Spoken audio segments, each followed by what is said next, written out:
Hi there, I'm your host Judith Nuwamanya. Welcome to Family Unfiltered, the space for real unfiltered conversations about marriage, from fertility struggles to parenting and health. So grab a cup of tea and let's journey together. On my right, my name is Damson Turinawe and good to have you all. My name is Viola Kemigisha, a fashion designer and a mother. My name is Maureen Babas. I'm good to be here. Today we are talking about the road to marriage. We want to look at those specific things one considered to make the other a potential partner. Damson, can we hear from you first? You want to hear from a guy first? Yes. Possibly. Thank you very much, Judith, for this opportunity, and hello viewers out there. First of all, marriage is a beautiful thing, everyone. Nice. I'm married for almost 1 year now. And I can confirm that it is a very beautiful place to be. I understand why it is a bit of a conundrum for most people on how they should deal with that road to marriage, what kind of things they should look out for. But for me, mostly, it's really about how your values align, right? How your values align, you and the potential partner you are looking at. Of course, people think about love and beauty and every other thing. Yeah, but yes, but for me, because you have to think about marriage as something that has to last forever. The long term. Yes. And it has, first of all, it has to be godly. Marriage, by definition, is a godly creation. So you have to think about things that will enable it to go lifetime, forward, right? So values are very important, and values are personal, right? There are things that you want to look out for in a partner, right? Things like God-fearing person, right? You can have a partner who you see that they will complement you. If you're working hard for your family, will they enable you? Will they give you an enabling environment, right? Will they give you an enabling environment, right? If you are, let's say, a lady, right, and you need a supporting man, right? Why do you think you need a supporting? Of course, you need a supporting man to be able also to take care of him. It is like complementing each other. So when looking for a partner, you have to look out for those things that you think will contribute to what makes a marriage. So for me, mostly I think the values aligning matters most for the road to marriage. But also we have to understand that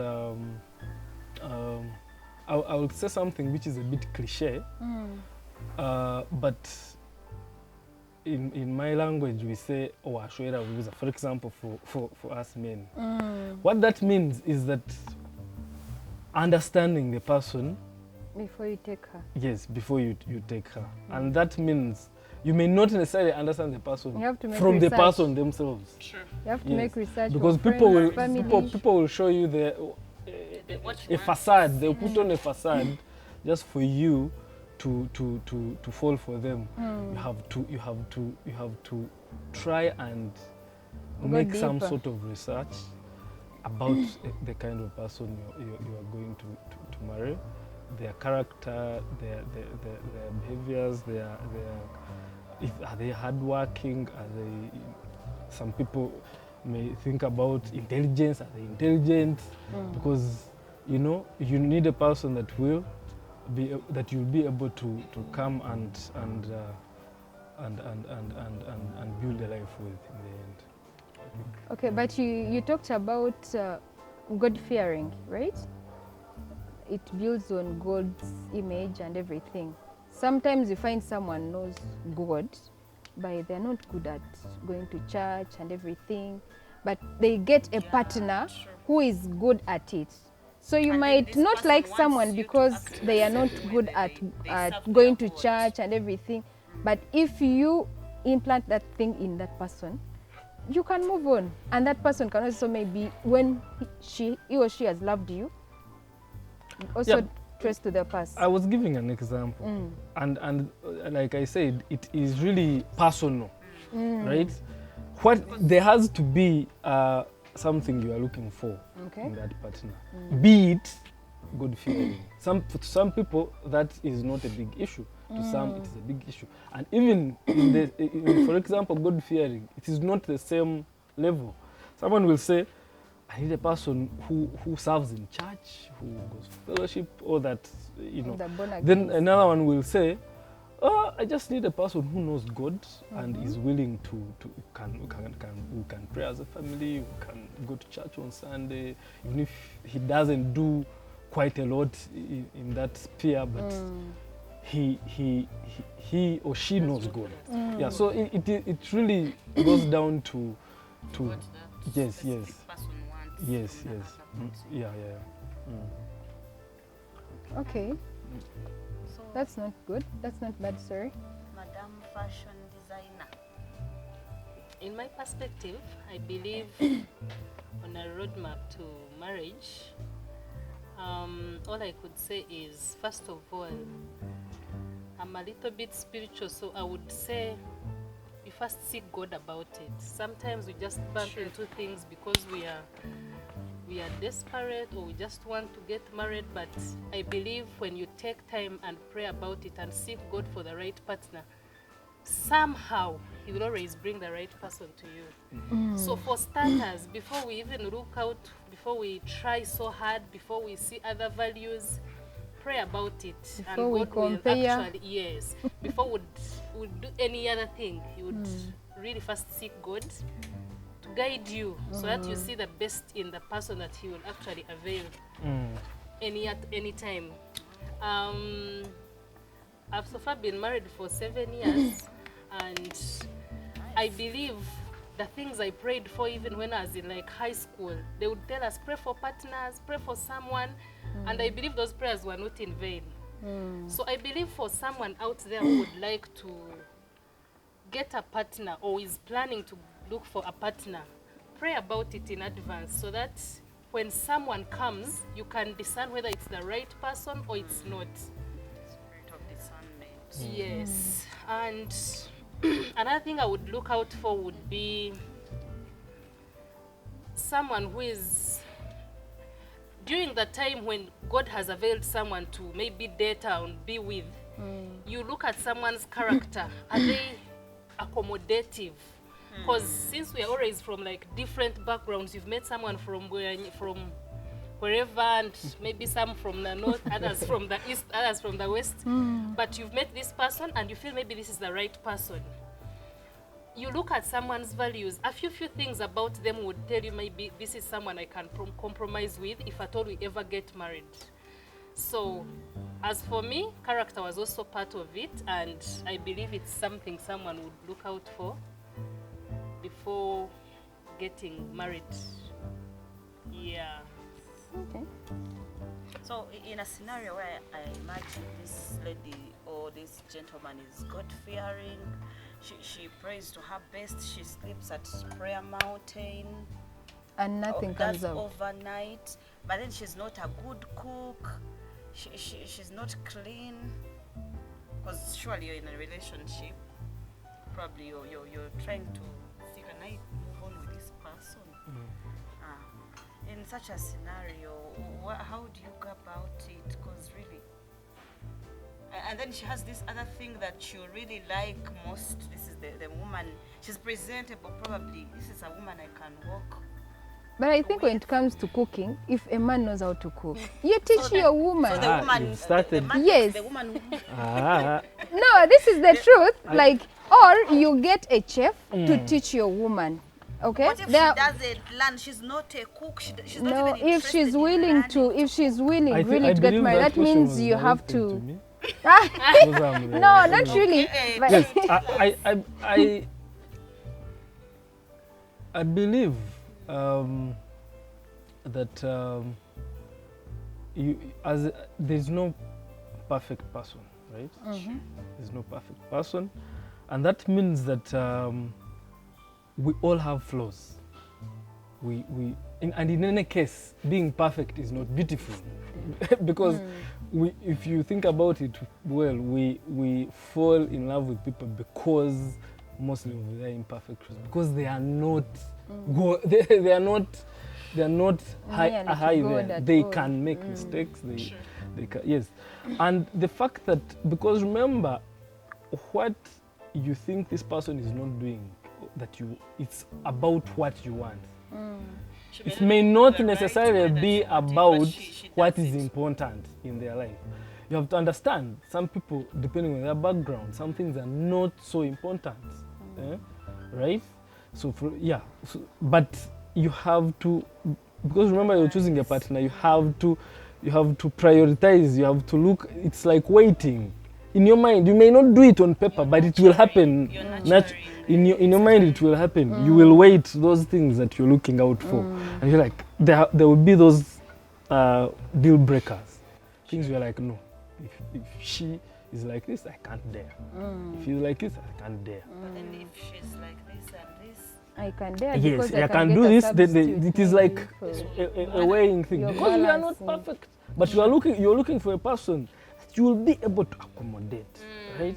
Like You'll I've be earlier yes, shared, yes, there should be room for compromise. yes. Should be room for compromise. Mm. Whereas you cannot do ABC, I can be good at ABC. Yes. And if you realize that she can do this and maybe does not do this, perhaps there is also something you cannot do that she would That you actually can do, expect you to do. expect you to Yeah. do it. And you would not do. And there So is there should be usually. room for compromise and understanding, yes. we are not perfect. Yes, so that you are able to live within, like, in And a the way that same you line. can. And by the way, we need to also remember that as you, for example, you were talking about praying for a partner, which is very important. I think it is because, like I said, marriage is godly, so it has to come through God.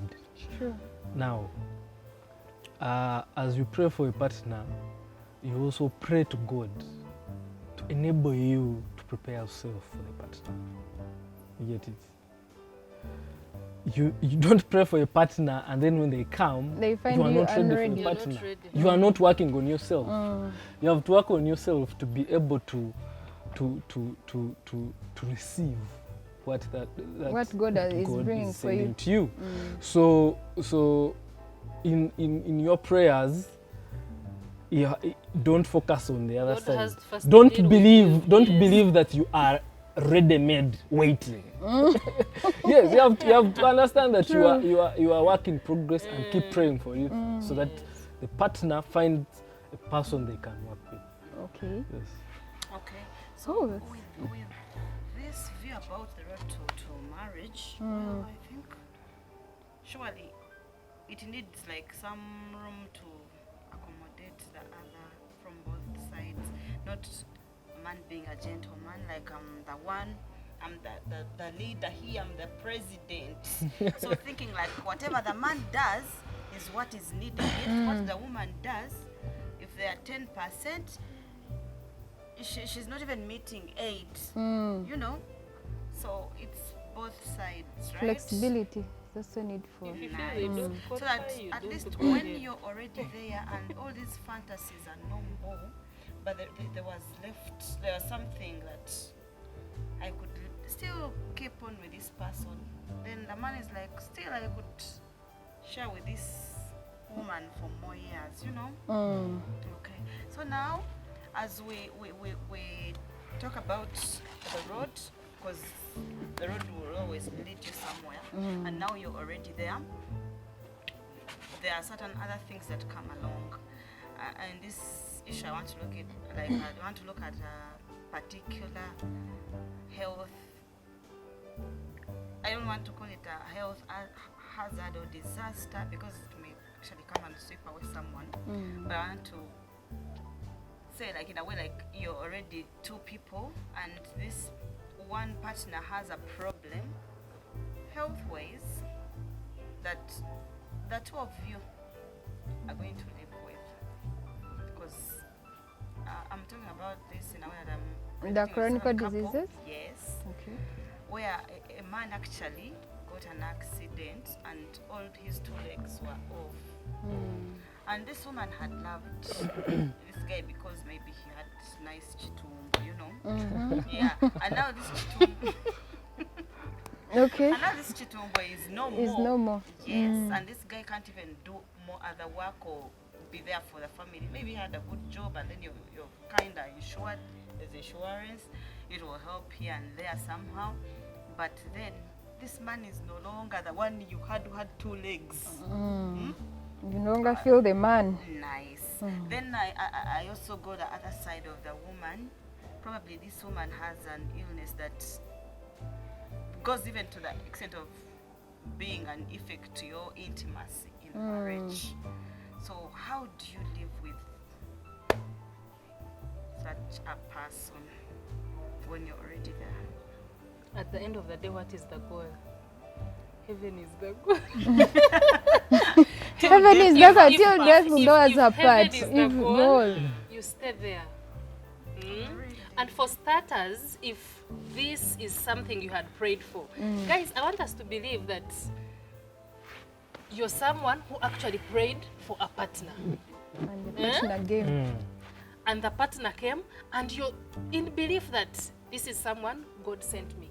Some things will actually come as a test. Yes. Sometimes when they didn't charge, but he's no longer that attractive person because one eye got out. Thank you. And at the end of the day, when you go back to the drawing board, you're like, is this a test? Is it some, like in a godly sense? I don't think when you if you prayed about a partner and you got him or her, it stops there. You stop the spiritual part. I want to believe when you pray for a partner, it should still hold even after you've gotten children. It should still hold even when something kicks in and maybe there is a conflict or there is something that has come up in your marriage. Are you still thinking about like, God started this? I believe even if you've reached there and something of the sorts happen, you're asking yourself at the end of the day, what is the goal here? What is the goal? If at all I moved on and this other person I've gotten, something worse happens, will I still move on? Will you be changing all the time? What if you stay here and ask God, God, you brought me here. What can I do? How do I go about it? Don't you feel there would be something God could do out of that? Probably you had children Yes. and there is the fact of your children. So at the end of the day, if we go back to the spiritual part of it, even with all that first, because they tell us when we are like in those counseling work that even in marriage, we don't expect a bed of roses. You will go with your two legs, the next minute you're out there trying to make ends meet, you have one arm. Should the man leave you? No. So at the end of the day, you will ask God again, God, you gave me this person, you know he has been the breadwinner, you know she has been the breadwinner, you know she has been ABC to me, so give me an answer. Perhaps you would get more reason to push on and or still even the live life together. can be softer. Perhaps you could get a, what do they call them? Destiny helpers, someone to come in and really fill in the gap, but not giving up and the you marriage still enjoy that you your had marriage. asked God for. What's the destiny helper? I don't know. Someone maybe. Okay, imagine it's a couple, maybe It's both not. of you. I hope it's not a second man. No, No. what I mean is Like someone who to is come in coming to and step give, in and give as a hand of helper. help, Because yes. I'm Probably pretty your sure. man has been financially there, emotionally. Then this other destiny helper comes in an emotional. Yes. That's what he's They help you. It sounded like you were talking about. No, not really, but they help you to take away that Oh, depression yes, from yes. you who is taking Someone care who of can your step partner. in the gap of, Yes. I can So that you walk still with you feel this your journey. marriage.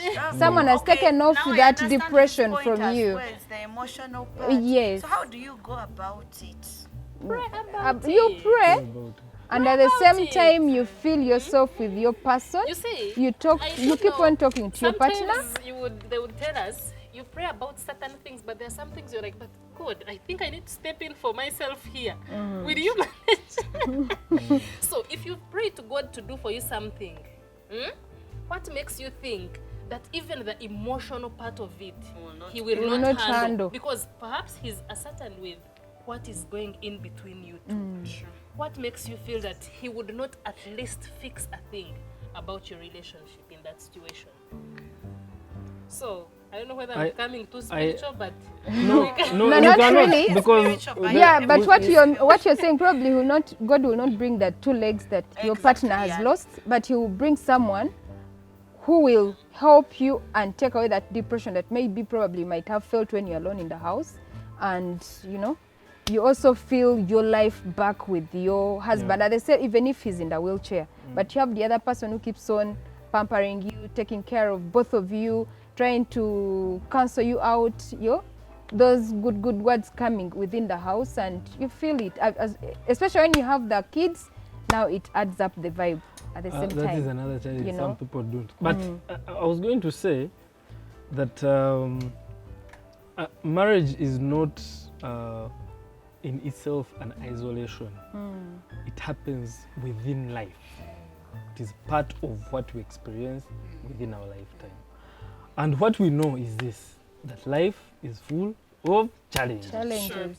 Period. Like I called them in the beginning. Marriage is not in isolation of that. What you experience when you are alone, those challenges can still happen when you're married. That you have to know it in your head. I like calling, using the term, life is a sine wave. If those who did physics, you know a sine wave, how it is. Up, down, and it has to be expected. So, and now again, you have to bring in the aspect of the spirit, because you have to trust that something good will come out of the situation, right? And in any case, when you have entered that marriage in a spiritual way, your mind is locked in. You know that is forever. You know that it is to the end. Now the challenges that will come will shake you. It is obvious. It is nature. You will be shaken. You'll be like, what do I do? The man who has been a breadwinner, now the limbs are broken, or he has a chronic disease, no longer works, right?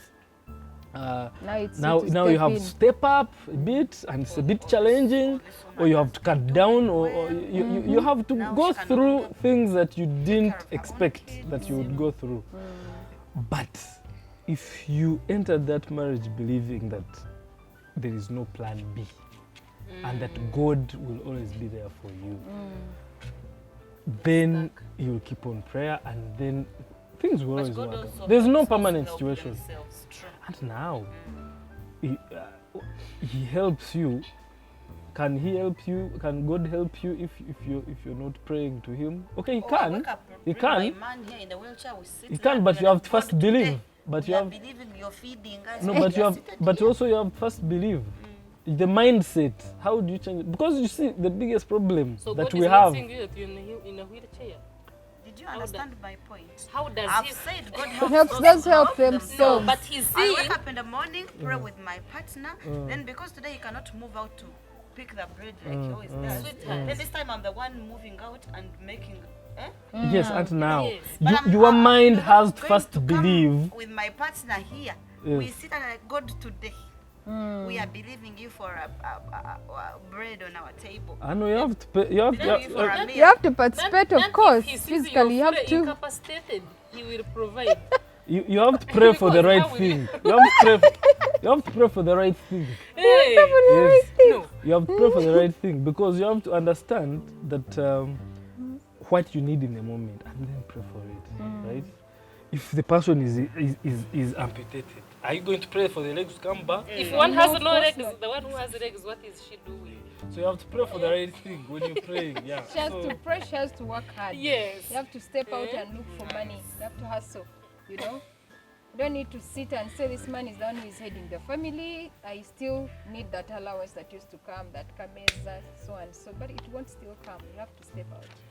Go look for money. Overcome the hard way. Yes. So that also as you pray, God can also bring that person to help you and offload you from what you're doing for the house. Probably maybe the brother, maybe any good Samaritan, anything can happen from God. Okay. Anyone here has something maybe to tell us more about this? About what?